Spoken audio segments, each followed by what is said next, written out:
ഈ തോൽവിക്ക് കാരണഭൂതൻ മറ്റ് ആരുമല്ല പിണറായി വിജയൻ തന്നെയാണ്. അദ്ദേഹം തന്നെ ഏറ്റെടുക്കേണ്ട ഒരു ഉത്തരവാദിത്തമാണിത്. സംശയമില്ലല്ലോ ഇക്കാര്യം.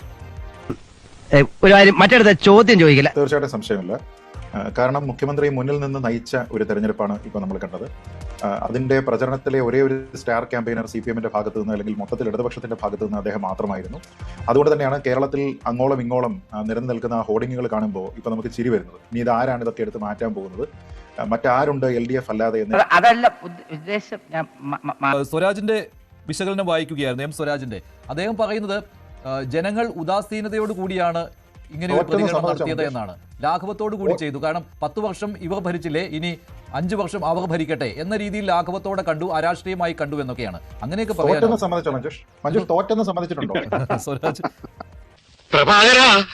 സംഭവിക്കാൻ പാടില്ലാത്തതാണ് സംഭവിച്ചതെന്നാണ് അദ്ദേഹം പറയുന്നത്. ശരി, ജയേന്ദ്രൻ. മനസ്സിലാക്കുന്നതാണ് ഏറ്റവും വലിയ പ്രയാസം. ജനങ്ങളുടെ കുഴപ്പമായല്ലോ, എല്ലാം ജനങ്ങളുടെ കുഴപ്പം. അതെ, ജനങ്ങൾ ഉദാസീനമായിട്ടാണ് ചിന്തിച്ചത്, അരാഷ്ട്രീയമായിട്ടാണെന്ന്. ശരി, RDP യുടെ തൊലി ഇരിക്കുകയാണ് ഉത്തമ. സഹിക്കുക അല്ലാതെ എന്ത് ചെയ്യാം.